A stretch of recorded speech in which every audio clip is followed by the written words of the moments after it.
기도하겠습니다.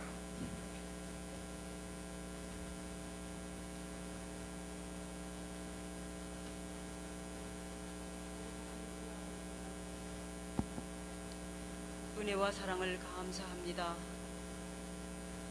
죄악 중에 출생하여 죄 가운데 살면서 일평생 무상만 섬기다가 하나님의 진노 중에 영원한 멸망을 당해야 마땅했지만 하나님께서 저희들을 극진히 사랑하셔서 창세 전에 하나님의 자녀로 선택하여 주시고 때가 되매 독생자 예수 그리스도의 십자가 구속의 은혜가 저희들에게 믿어지게 하셔서 우리의 모든 억만 죄를 예수님의 보배로운 피에 씻어 정결케 해주시고 하나님의 존귀한 자녀 삼아주시고 영광스러운 천국 기업을 이을 후사로 저희들을 삼아주셨사오니 감사합니다.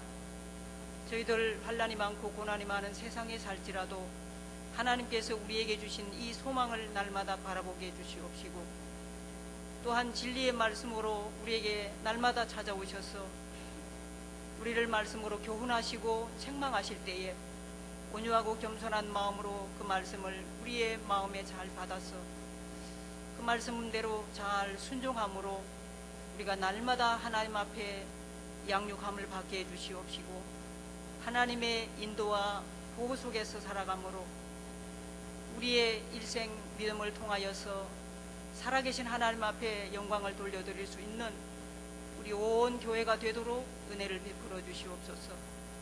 하나님께서는 저희들 일찍이 부르시고 귀한 진리로 많이 가르쳐 주시고 깨닫게 해주시고 저희가 지식으로는 하나님의 말씀을 많이 알고 있지만은 참으로 잘 순종하지 못하여서 변화되지 못하고 자라나지 못한 가운데 있는 거 불쌍히 여겨 주시옵소서.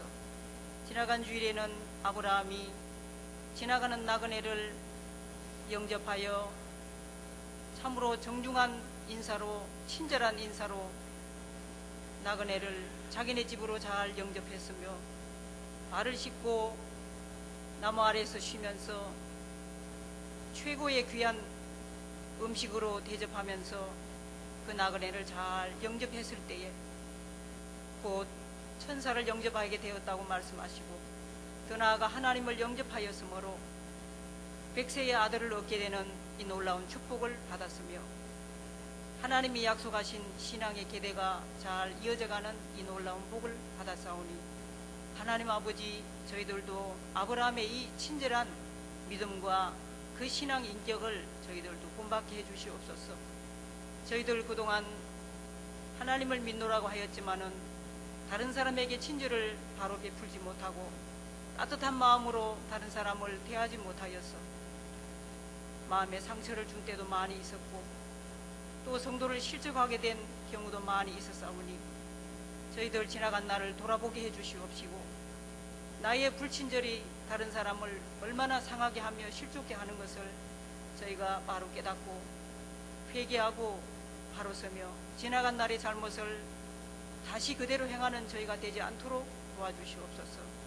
하나님께서 말씀하시기를 영혼이 없는 사람이 죽은 것과 같이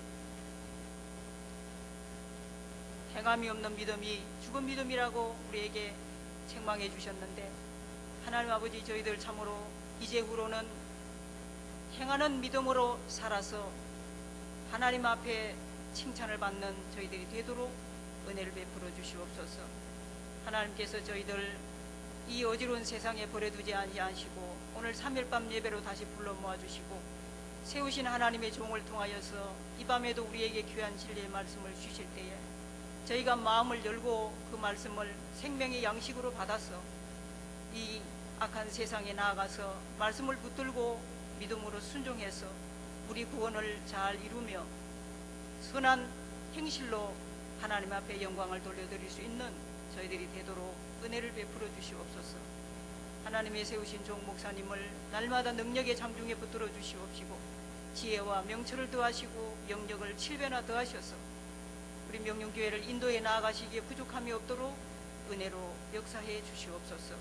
예배의 시종을 하나님 아버지께 부탁드리오며 예수님의 이름으로 기도하옵나이다. 아멘.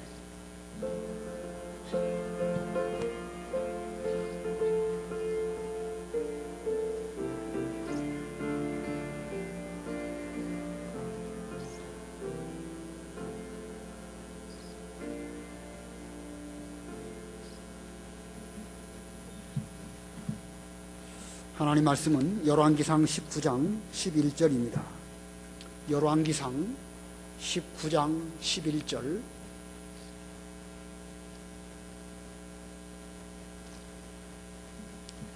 바른 성경으로 구약성경 448페이지 열왕기상 19장 11절.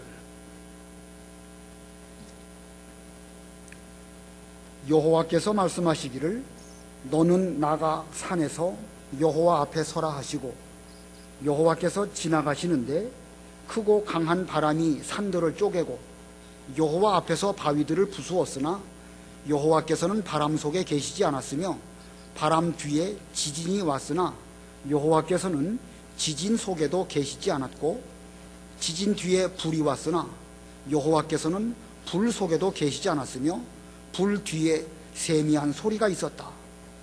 엘리야가 듣고서 겉옷으로 자기 얼굴을 감싸고 나아가 동굴 입구에 서니 한 소리가 있어 그에게 말씀하시기를 엘리야야, 내가 여기서 무엇을 하고 있느냐 하셨다. 그가 대답하기를 저는 여호와 만군의 하나님을 위해 참으로 열심히 있었습니다. 이스라엘 자손들이 주님의 언약을 저버리고 주님의 제단들을 허물고 주님의 선지자들을 칼로 죽였습니다. 오직 저만 홀로 남았는데 그들이 제 목숨도 빼앗으려 찾고 있습니다 하니, 여호와께서 그에게 말씀하셨다. 너는 광야 쪽 내가 왔던 길로 돌아가 다마스쿠스로 가라. 거기에 도착하면 하사엘에게 기름을 부어 아람의 왕이 되게 하고 님시의 아들 예후에게 기름을 부어 이스라엘의 왕이 되게 하며 또 아벨 무홀라 사람인 사밧의 아들 엘리사에게 기름을 부어 너를 대신할 선지자로 삼아라. 하사엘의 칼을 피하는 자는 예후가 죽이고 또 예후의 칼을 피하는 자는 엘리사가 죽일 것이다. 그러나 내가 7,000명을 이스라엘에 남겨놓을 것인데 이들은 모두 바알에게 자기 무릎을 꿇지도 않고 그에게 입을 맞추지도 않은 사람들이다. 19절. 엘리야가 거기서 떠나가 사밧의 아들 엘리사를 만나니 그가 12결이 소를 앞세우고 밭을 갈고 있었는데 자신은 12번째 결의와 함께 있었다. 엘리야가 그 곁을 지나가며 그에게 자기 겉옷을 던지자 그가 소를 버리고 엘리야를 뒤따라 달려와서 말하기를 제 부모님께 먼저 작별의 입맞춤을 하고 나서 당신의 뒤를 따르겠습니다 하니, 엘리야가 그에게 말하기를 돌아가라. 내가 내게 무엇을 하였느냐 하였다. 엘리사가 엘리야를 떠나 한 결의의 소를 취하여 잡고 소의 기구로 고기를 삶아 백성에게 주니 그들이 먹었다. 그 후 그가 일어나 엘리야의 뒤를 따라가 섬겼다. 거기까지 봉독하겠습니다. 오늘 여기 12절 끝에 보면 불 뒤에 세미한 소리가 있었다. 세미한 소리가 있었다라는 표현이 있는데 이 시간의 제목이 세미한 소리입니다. 세미한 소리. 오늘 본문 내용이 길고 또 본문에 다양한 주제가 많이 담겨져 있습니다. 이 가운데에서 어떤 주제의 말씀이 가장 핵심적이고 요긴할까 생각을 해보았더니 결국은 이 세미한 소리가 가장 중요한 표현이요 제목이 아닐까 생각이 들어서 이 시간 세미한 소리라는 제목으로 말씀을 전하려고 합니다. 이 선지자 엘리야가 참 위대한 선지자임에도 불구하고 우리와 똑같은 성정을 가진 하나의 인간이었습니다. 그가 갈멜산 기도 대결로 하늘에서 불이 내리고 또 3년 6개월 동안 오지 않던 비가 그가 또한 간절히 기도할 때에 비가 오는 이런 기도의 능력을 나타냈습니다. 그러나 그 모든 일들이 지나간 뒤에 아합 왕의 아내인 이세벨이 이제 그 엘리야를 죽이려고 한다는 말을 전해 듣고 그는 위험을 느끼게 되었습니다. 그래서 이스라엘에서 부엘세바로, 부엘세바는 그 유다에 있는 그 성인데 부엘세바로 오고 또 부엘세바에서는 하루길을 또 광야로 들어가서 로뎀나무 아래 쓰러져서 죽기를 구했습니다. 자, 로뎀나무 아래 쓰러져 죽기를 구하는 엘리야에게 하나님께서는 천사를 보내주시고 그의 몸을 주물러 주시고 숯불에 구운 떡 그리고 물 한 병을 주어서 먹게 하셨습니다.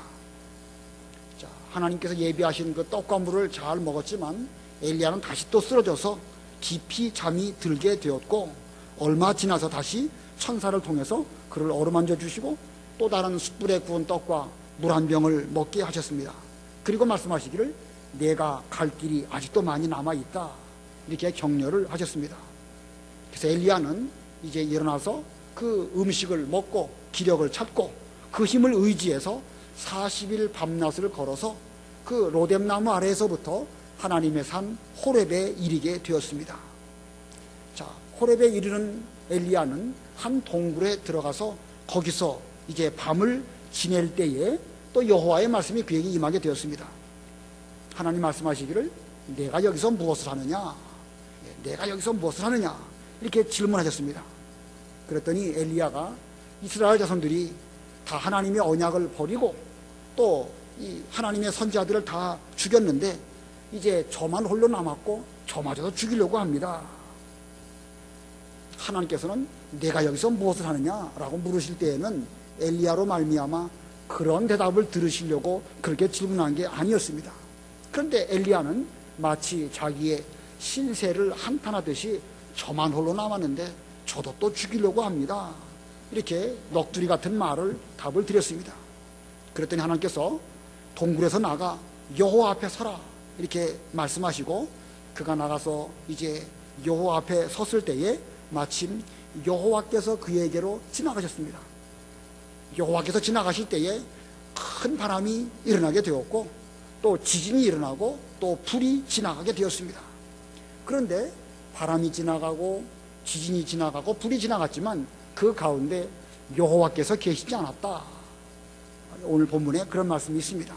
자, 바람, 지진, 불 이런 것들이 다 지나갔지만 거기에 여호와께서 계시지 아니하셨고 그 모든 것들이 다 지나간 뒤에 세미한 음성 가운데에서 하나님의 뜻을 엘리야가 듣게 되었습니다.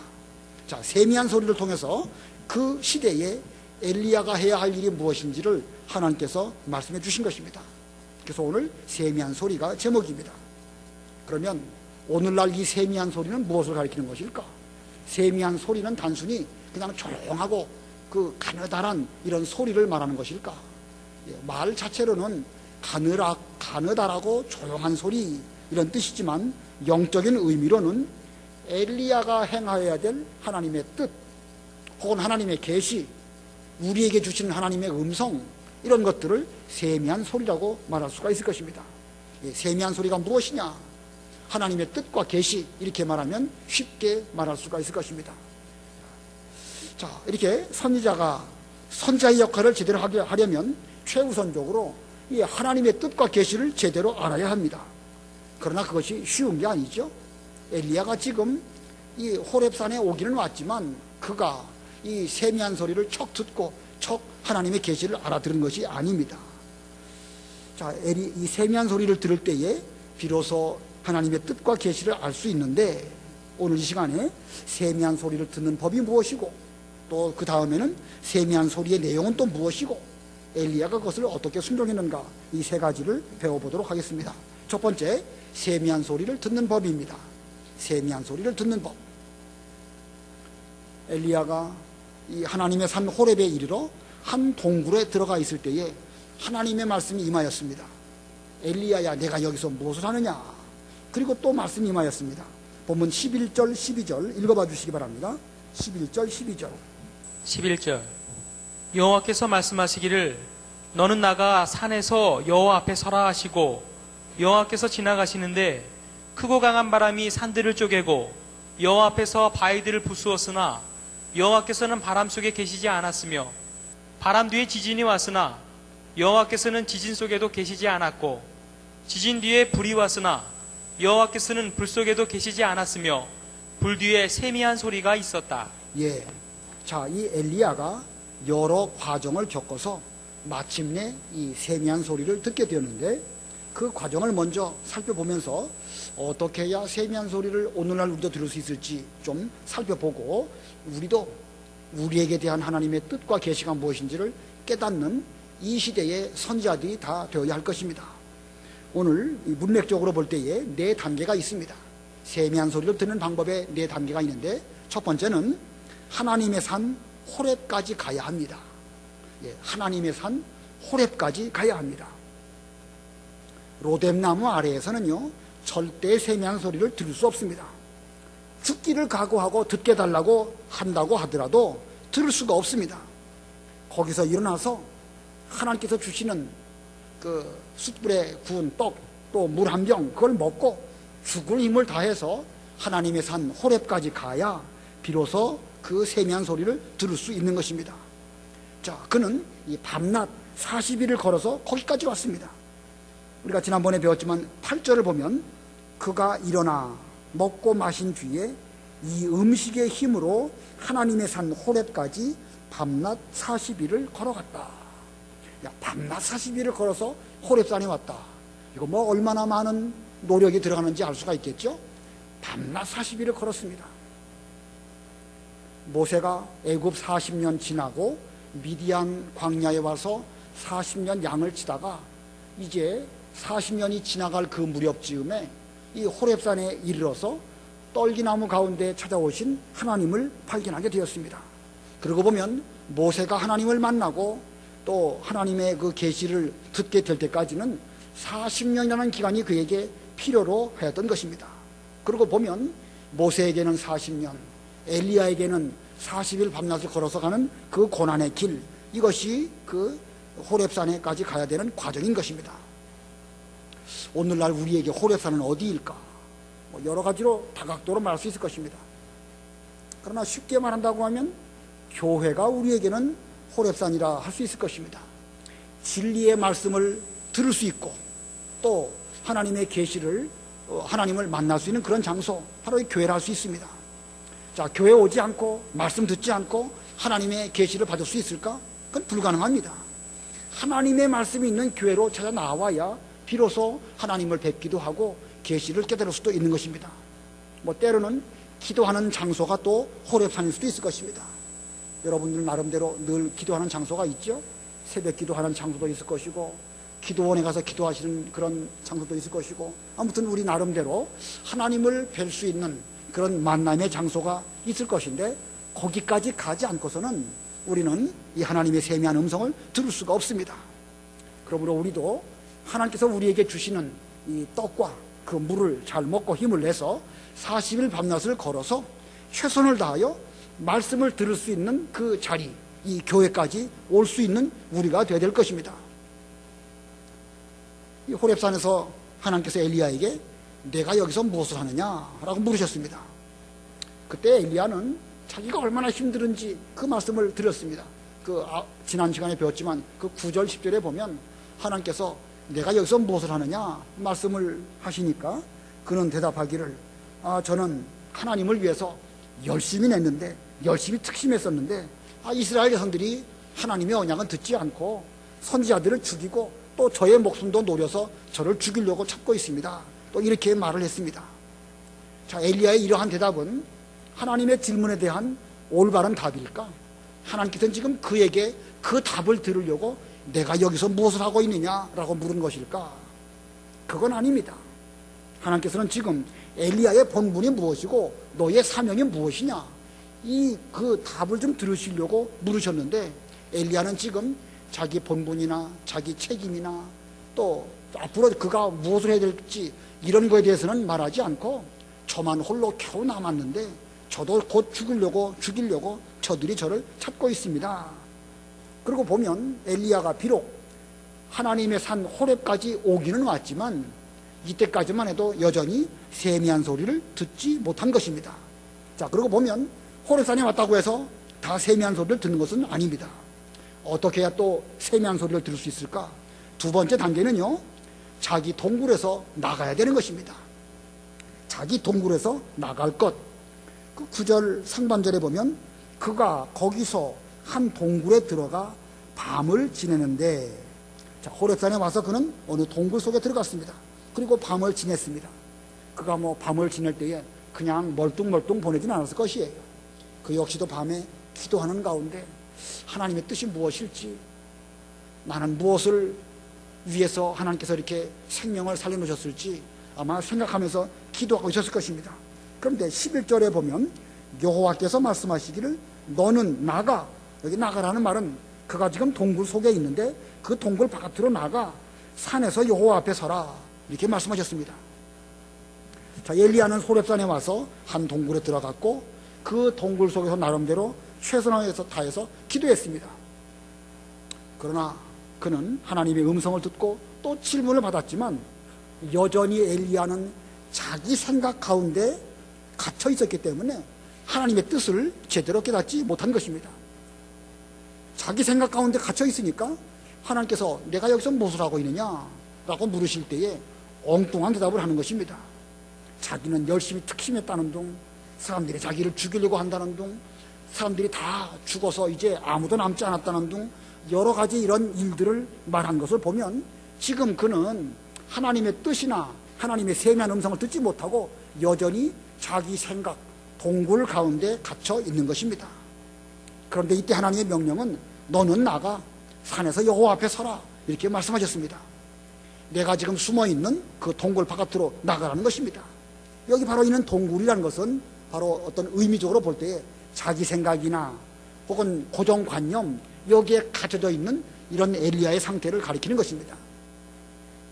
우리 사람들은요 어떤 그 자기 생각에 갇혀있는 거 그것이 마치 하나의 우상과 같다고 어떤 사회학자가 말했어요. 동굴의 우상이라는 표현 여러분 들어보셨습니까? 아마 중학교 사회 시간에 들어보셨을 거예요. 동굴의 우상. 사람들이 다 동굴 속에 갇혀가지고 세상을 바로 보지 못하고 그 동굴에 있는 동그란 것만 보면서 세상은 동그랗다. 그리고 자기 고정관념 속에 갇혀있는 거예요. 마치 우물 안의 개구리가 온 세상이 얼마나 넓고 광활하고 우주가 이 탁 트여져 있는 걸 모르고 그 우물 속에서 그 바라보면서 동그랗구나, 하늘은 동그랗다 이렇게 말하고 있는 것입니다. 거기서 나오지 않는 이상은 얼마나 그 우주가 넓고 광활한지는 모르고 늘 고정관념 속에 갇혀 있게 될 것입니다. 자, 자기가 옳다고 여기는 것 그것이 우상이 되어서 그 안에서 하나님의 뜻도 모르고 하나님의 계시가 무엇인지도 모르고 다른 사람들이 다 지금 바알에게 무릎을 꿇었습니다. 저만 홀로 남았습니다. 저는 그래도 열심히 특심했었는데 저도 지금 죽을 모양입니다. 이렇게 생각하고 있는 것은 자기 그 동굴에 갇혀져 있기 때문에 그와 같은 말을 하게 된 것입니다. 자, 우리도 보면 자기 생각이 대단히 심각한 우상입니다. 자기 생각 가운데 갇혀져 있는 사람은요 아무리 객관적인 말을 말해 주어도 못 알아듣습니다. 자기 생각 속에 갇혀 있기 때문에 하늘을 동전처럼 동그랗다 이렇게 말하면서 그 가운데 갇혀져 있는 것입니다. 어떻게 해야 그 자기 고정관념에서 탈피할 것인가? 그 동굴에서 나오는 방법밖에 없는 것입니다. 나와서 밖을 바라보지 않는 이상은 그 사람은 계속 그 안에 갇혀져서 더 이상 새로운 세계를 볼 수 없습니다. 이 범죄한 인간은요 자기 눈으로 세상을 바라볼 수 있는 그 눈이 밝아졌습니다. 아담 하와가 선악과를 따먹었을 때에 눈이 밝아지게 될 것이라고 뱀이 말했고 뱀이 말한 대로 그들의 눈이 밝아졌습니다. 그러나 그 눈이 밝아졌다는 것은 하나님의 뜻, 하나님의 계시를 바라보는 그런 눈이 밝아졌다는 말씀이 아니고 인간의 눈으로 자기를 바라보고 인간의 눈으로 세상을 바라볼 수 있는 그런 눈이 밝아졌다는 것입니다.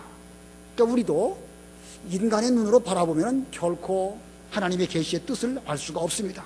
그러므로 우리는 먼저 이 호렙산, 이 교회, 주님을 만나는 장소에 나오는 그 이후에는 자기 생각을 벗어버려야 되는 것입니다. 자기 생각, 고정관념 그거 벗어버리지 못하면 절대 하나님의 계시를 발견할 수가 없는 것입니다.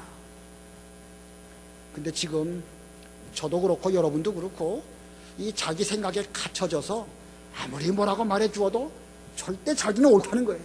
자기 옳다고 말하면서 다른 사람 말에 귀 기울이지 않고 다른 사람이 틀렸다고 말해도 그 자기 신념 가운데 이렇게 갇혀져 가지고 객관적인 생각을 하지 못하는 사람, 그런 사람은 참 벽창호처럼 아무리 말해 주어도 이거 뭐 도무지 불통입니다.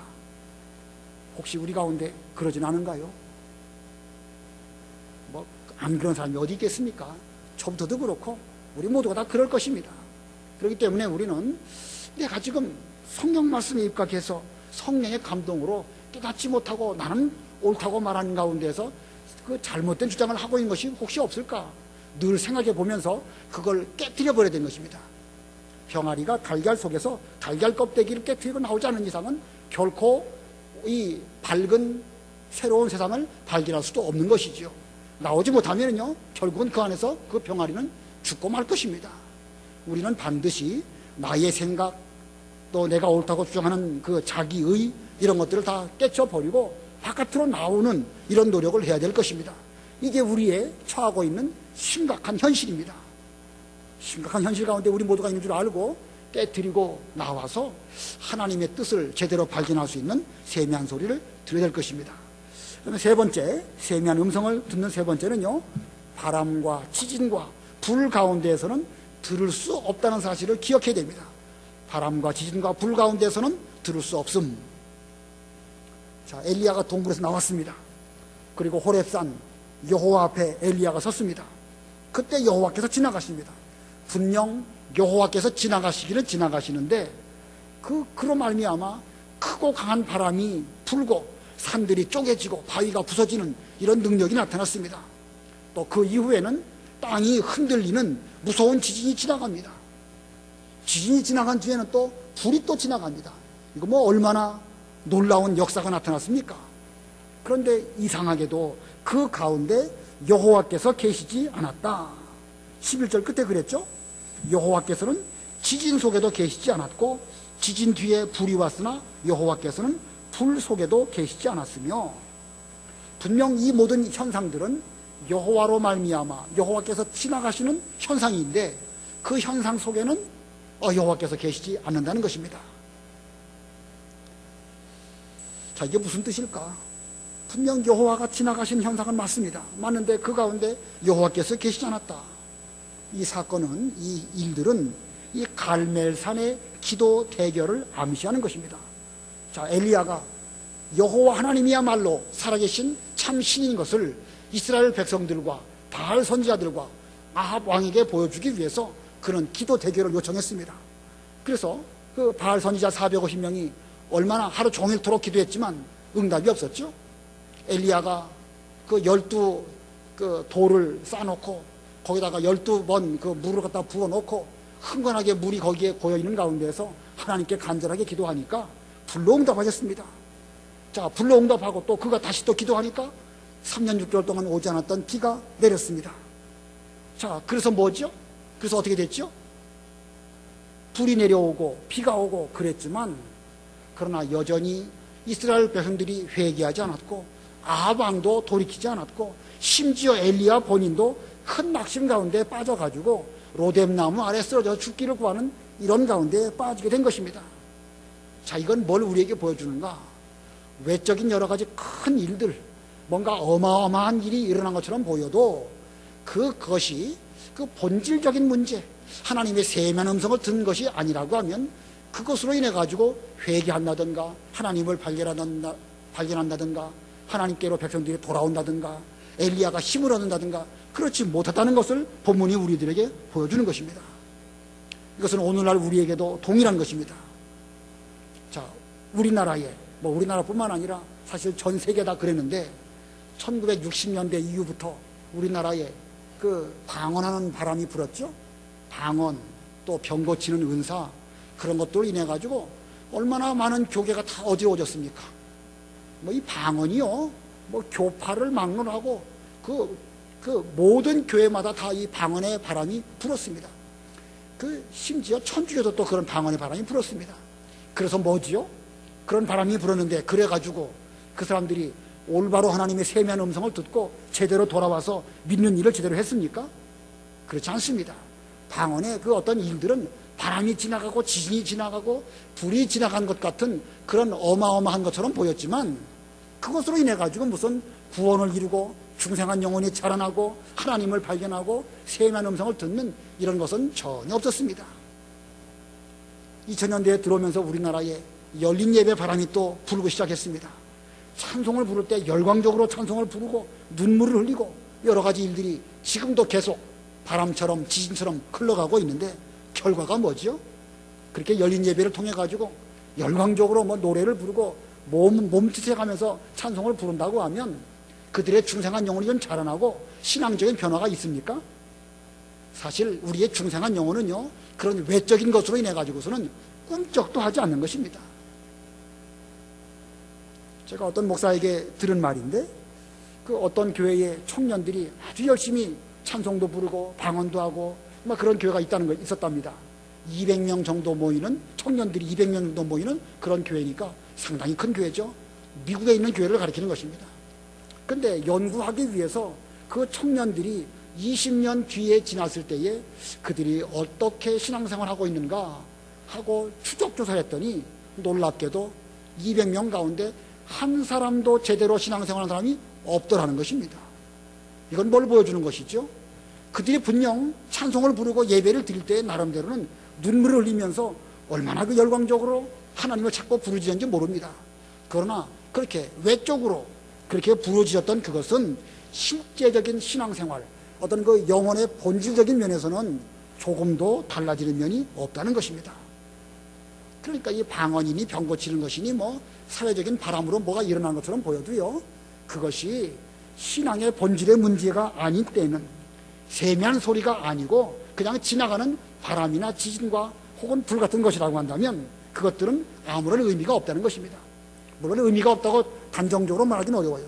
분명 그것들 통해서도 여호와께서 거기에 계셨다고 그랬죠. 11절의 가운데 보면 여호와께서 지나가시는데 그러지 않았습니까? 분명 여호와께서 지나가시는 건 맞습니다.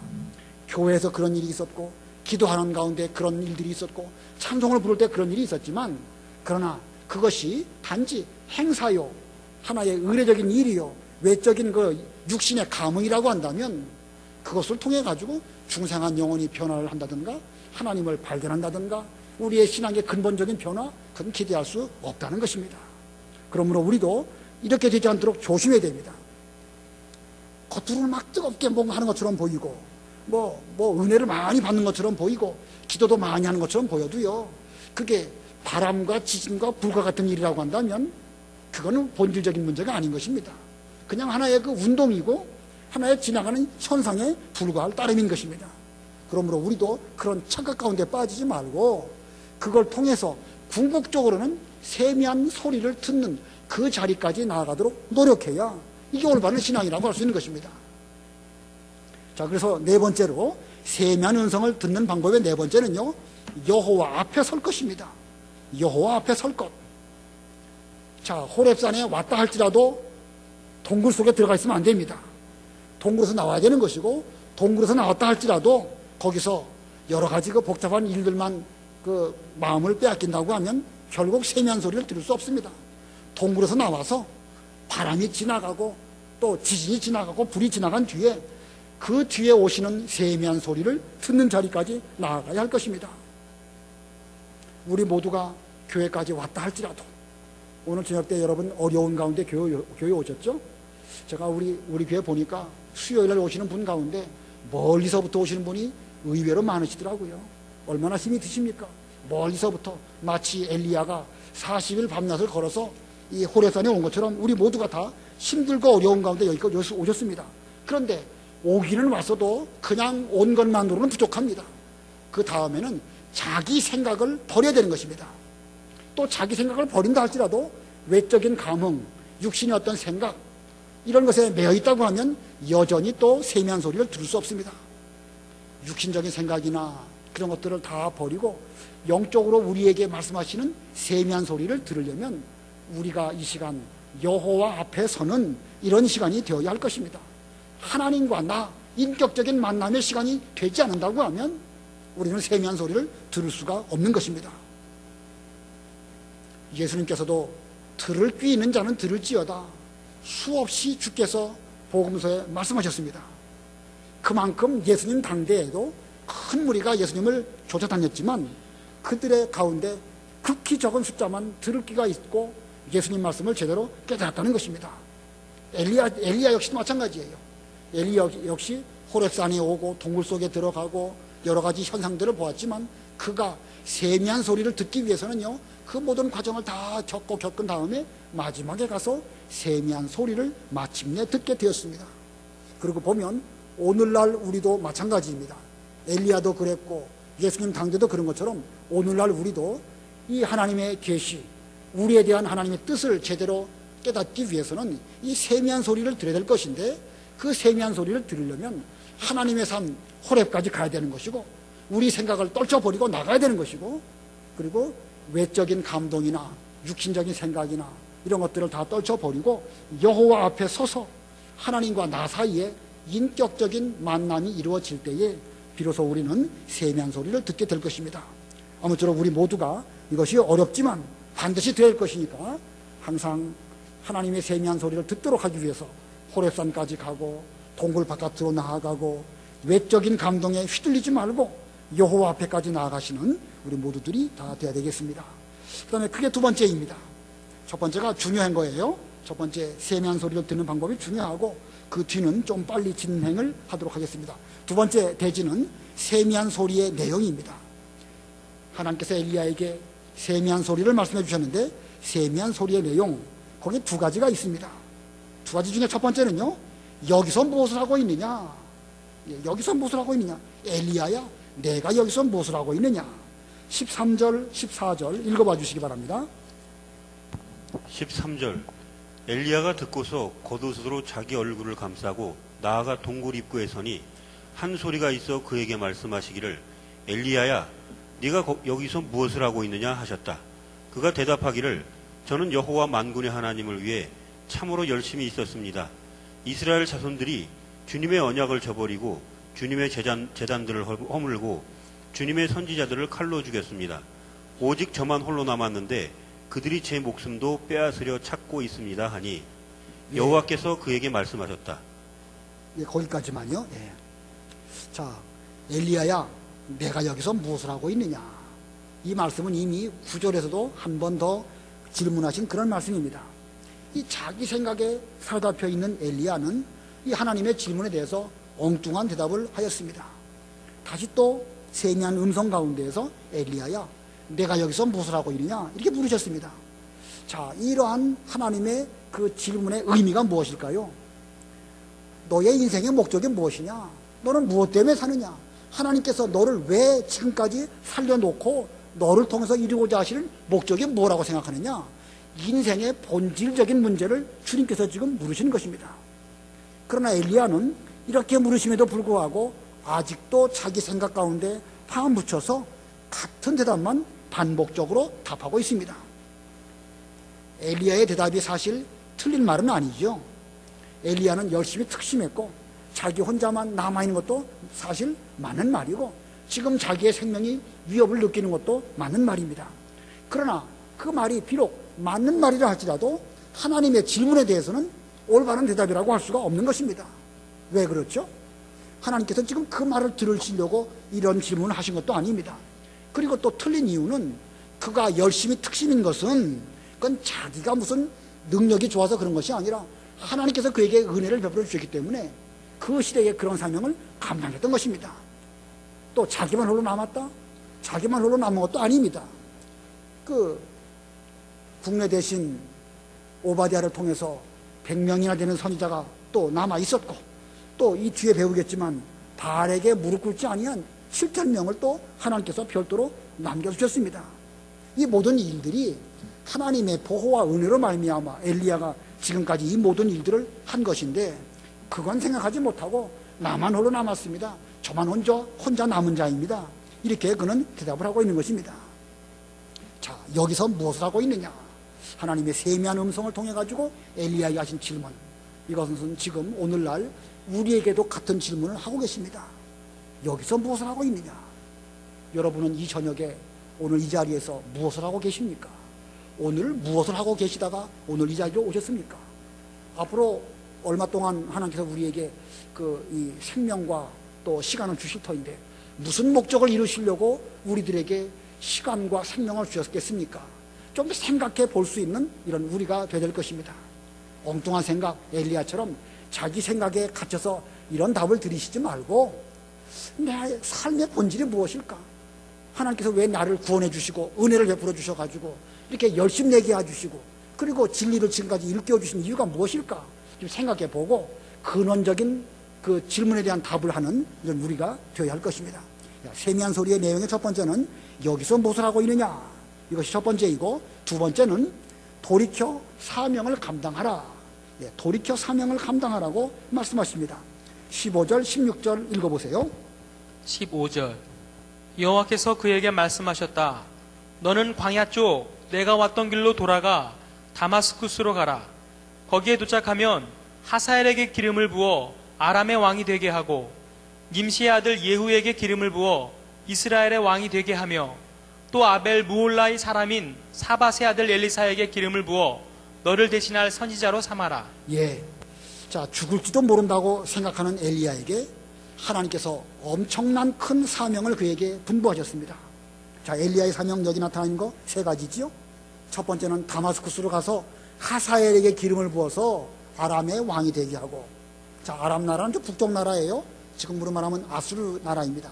그 아수르 나라, 아람 나라, 거기에 하사엘을 기름 부어서 그 나라 왕이 되게 하고, 또 님시의 아들 예후에게 기름을 부어서 이스라엘 나라의 왕이 되게 하고, 또 그 아벨 무올라 사람 사밧의 아들 엘리사에게 기름을 부어 너를 대신해서 선자가 되게 하라. 자, 세 가지 사명을 주셨죠. 하사엘에게 기름을 부어서 아람 나라의 왕이 되게 하고, 또 님시의 아들 예후에게 기름을 부어서 이스라엘 나라의 왕이 되게 하고, 또 너 대신에 엘리사에게 기름을 부어서 하나님 나라의 선자의 역할을 하게 하여라. 이렇게 말씀하셨습니다. 자, 아람 나라는 이방 나라고 이스라엘은 타락한 그 하나님의 나라, 타락한 기독교일 것이고, 또 엘리사는 하나님 나라의 선자입니다. 이 엘리야의 사명은 이와 같이 아람 나라에 대해서도 있고, 이스라엘 나라에 대해서도 사명이 있고, 그리고 하나님의 나라에 대해서도 엘리사를 세우는 이러한 중요한 사명을 그에게 분부하셨습니다. 자, 지금 엘리야에게 이런 사명이 있음에도 불구하고 엘리야는 지금 자기 눈앞에 닥쳐온 그 현상만 보고 두려워해서 로뎀나무 아래 쓰러져서 죽기를 구하는 이런 가운데 있었습니다. 이제 충분하오니 제 목숨을 거두어 주십시오. 저는 제 조상들보다 나을 것이 없습니다. 이렇게 엘리야가 넋두리를 했던 것입니다. 그러나 이러한 엘리야를 일깨워 주시려고 하나님께서는 그에게 선사를 보내서 어루만져 주시고 숯불에 구운 떡과 물을 먹게 하시고, 그리고 40일 밤낮을 걸어가지고 호레산까지 오게 하시고 여러 과정을 겪게 하셔서 내가 여기에서 무엇을 하고 있느냐 물으셨고, 그리고 돌이켜서 이 사명을 감당해라 라고 하는 이 중요한 책무를 그에게 맡기셨습니다. 자, 이 사명을 잘 감당하면 하나님께서 하나님의 구원 역사를 이제 엘리야를 통해서 이루실 것입니다. 또 엘리야가 이 사명을 잘 감당하면 바알에게 무릎 꿇지 아니한 7,000명의 사람을 남겨주실 것을 또 말씀하셨습니다. 본문 17절 18절 우리 다 같이 읽겠습니다. 17절 18절 시작. 하사엘의 칼을 피하는 자는 예후가 죽이고 또 예후의 칼을 피하는 자는 엘리사가 죽일 것이다. 그러나 내가 7,000명을 이스라엘에 남겨놓을 것인데 이들은 모두 바알에게 자기 무릎을 꿇지도 않고 그에게 입을 맞추지도 않은 사람들이다. 하나님의 심판이 있습니다. 하나님의 심판은 먼저는 아람 나라 왕인 하사엘의 칼을 통해서 심판이 있을 것이고, 그 하사엘의 칼을 피하는 사람에게는 예후의 칼을 통해서 또 하나님의 심판이 있을 것입니다. 그런데 예후의 칼을 피하는 자에게는 엘리사를 통해서 또 죽일 것이라고 주께서 말씀하셨습니다. 자, 하나님의 두려운 심판이 이제 하사엘이나 예후나 엘리사를 통해서 있게 될 것이지만, 그러나 그러한 가운데서도 끝까지 바알에게 무릎을 꿇지 아니하고 신앙의 정통을 이어갈 이런 7,000명이나 되는 사람을 하나님께서 남겨놓으실 것을 예언적으로 말씀하셨습니다. 내가 7,000명을 이스라엘에 남겨놓을 것인데, 장래의 일이죠. 지금 현재 7,000명이 있다는 것이 아니고 앞으로 엘리야가 이렇게 하나님의 일을 잘 감당할 때에 그의 사명 감당으로 말미암아 7,000명이나 되는 하나님의 사람을 남겨놓으시고 신앙의 계대를 이어가게 하실 것이다 라고 말씀하셨습니다. 자, 이거 보면 엘리야의 해야 될 사명이 얼마나 중요한지 알 수 있겠죠. 하나님의 심판도 물론 엘리야로 말미암아 이제 이루어지겠지만, 결국은 궁극적으로 지금 이 어지러운 시대이지만 하나님의 그 구원 역사가 이제 7,000명을 통해서 앞으로 계승되어질 것을 주께서 이렇게 말씀하신 것입니다. 자, 그러므로 엘리야는 이 일을 해야 되는 것입니다. 이제 그가 해야 될 일은 이 사명 앞에 그는 최선을 다해서 노력하는 것, 이거야말로 엘리야가 해야 될 일인 것입니다. 자, 세미한 소리로 내가 여기서 무엇을 하고 있느냐, 돌이켜 자기 사명을 감당하여라, 이렇게 말씀하셨습니다. 자, 이거 볼 때에 우리에게도 소망이 있습니다. 지금 현재 우리가 해야 될 일이 무엇인지 좀 생각해 보시고, 우리도 돌이켜서 내게 대한 하나님의 뜻이 무엇인지 그 뜻을 깨닫고 그 일을 위해서 하나님께서 오늘날까지 우리의 생명을 보존시켜 주신 것을 기억하면서 이 해야 할 일을 잘 감당한다고 하면 이 일로 말미암아 때로는 무서운 심판도 있습니다. 하사엘의 심판, 예후의 심판, 엘리사가 죽이는 그런 심판이 있지만, 그러나 그런 심판 속에서도 올바른 믿음을 지키는 하나님의 택한 백성 7,000명을 오늘날도 남겨주실 것을 말씀하셨습니다. 그렇다고 하면 우리 여러분 모두 살만한 그 기쁨이 있지 않습니까? 뭐 지금 돌아보면은요, 답답하고 우울하고 내가 왜 살아야 될 것인지, 도대체 무슨 목적을 가지고 살아야 될 것인지 그런 생각이 들 수도 있지만, 그래도 이 일을 잘 오늘날도 감당한다고 하면 부족한 우리를 통해서도 하나님께서는 이 시대의 남은 백성 7,000명을 우리의 이러한 사명을 통해 가지고 남겨놓으실 것입니다. 소망이 있으니까 우리도 힘을 내서 먼저는 세미한 음성을 잘 들어야 되겠고, 그 세미한 음성을 잘 순종하는 우리 모두들이 다 되어야 되겠습니다. 자, 그 다음에 마지막 세 번째가 곧 엘리야의 순종입니다. 세미한 소리를 잘 듣고 그는 사명을 잘 순종했습니다. 19절부터 22절까지인데, 그 엘리야가 이 이후에 하사엘에게 기름을 부었는지 또는 예후에게 기름을 부었는지 그런 내용은 성경에 없어요. 그러나 성경에 기록되어 있지 않다 할지라도 그는 분명 이 사명을 위해서 마지막 순간까지 최선을 다하고, 그리고 마지막에 이르러서 엘리사를 통해서 또 그 자기 대신 선지자가 되게 하는 일을 하였을 것으로 여겨집니다. 본문 19절 20절 읽어봐 주세요. 19절. 엘리야가 거기서 떠나가 사밧의 아들 엘리사를 만나니 그가 12결이 소를 앞세우고 밭을 갈고 있었는데 자신은 12번째 결이와 함께 있었다. 엘리야가 그 곁을 지나가며 그에게 자기 겉옷을 던지자 그가 소를 버리고 엘리야를 뒤따라 달려와서 말하기를, 제 부모님께 먼저 작별의 입맞춤을 하고 나서 당신의 뒤를 따르겠습니다 하니, 엘리야가 그에게 말하기를, 돌아가라, 내가 네게 무엇을 하였느냐 하였다. 예, 이 19절 20절의 내용들은요, 상당히 암시적인 그런 말씀들이 많이 있습니다. 자, 먼저 12결이 소를 가지고 밭을 갈고 있었던 엘리사. 한 결이는, 그 결이라는 말은 짝이란 말입니다. 짝. 그래서 한 결이 그러면 한 짝이니까 소 2마리를 가리키는 것입니다. 한 마리로 그 밭 쟁기를 갈지 않고 2마리로 간 거 보면 상당히 그 힘있게 아마 이 밭을 갈았는데, 12결이니까 24마리의 소를 통해서 밭을 갈고 있었습니다. 엘리사 혼자 이 일을 했다는 것은 아니고 아마 그에게는 여러 종들이 있었는데 그 종들을 통해서 밭 가는 일을 하고 있었던 것을 보면 엘리사는 상당히 재산이 많은 그런 사람이 아니었을까 생각이 듭니다. 자, 이와 같은 엘리사에게 엘리야가 그 곁을 지나가면서 자기 겉옷을 던졌습니다. 엘리야가 자기 겉옷을 던졌다. 그 선지자의 겉옷, 옷 복장은 곧 그 사람이 엘리야가 선지자다라는 것을 나타내는 그런 복장입니다. 어떤 사람이 어떤 복장을 입은 걸 보면 그 사람이 과부인지 선지자인지 제사장인지 구별이 가능한데, 엘리야가 그 옷을 벗어 던진 것은 그걸 볼 때에 엘리사로 하여금 선지자의 길을 걸어가라 라고 하는 그런 의미로 엘리야가 겉옷을 그 앞에 던졌던 것입니다. 자, 이런 행위를 보고 그 엘리사는 즉시 그 소를 버리고 엘리야를 뒤따라서 달려왔습니다. 그리고 말하기를, 제 부모님에게 작별 인사하고 그리고 나서 당신의 뒤로 따라가겠습니다, 이렇게 말했습니다.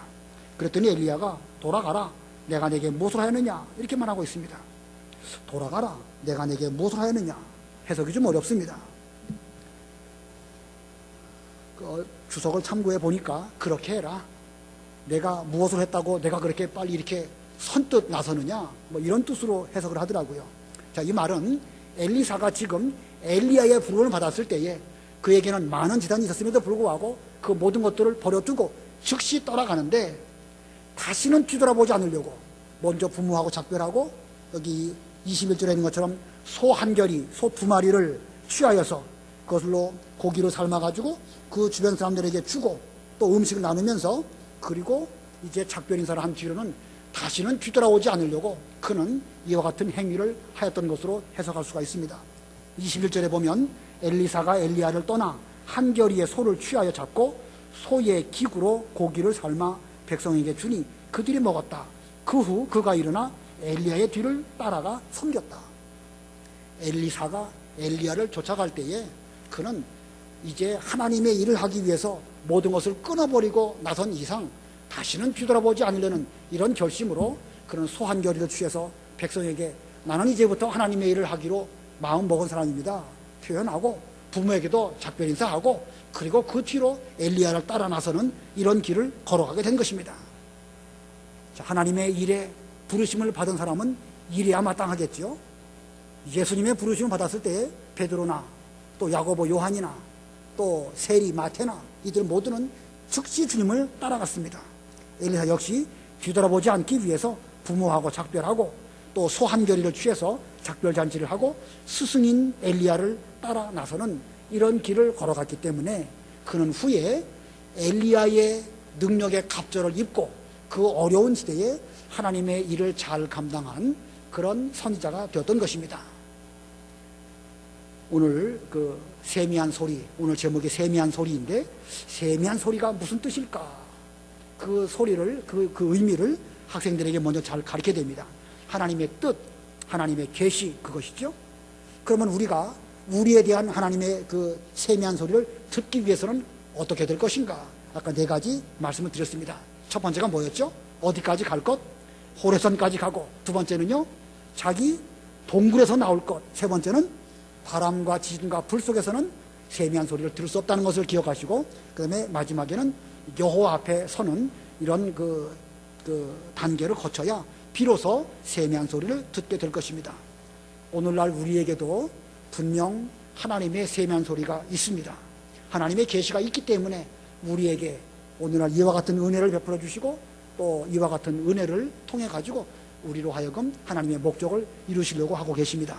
그러므로 우리는 반드시 그 세미한 소리를 듣고 그 소리를 순종하는 우리 모두들이 다 되어야 되겠습니다.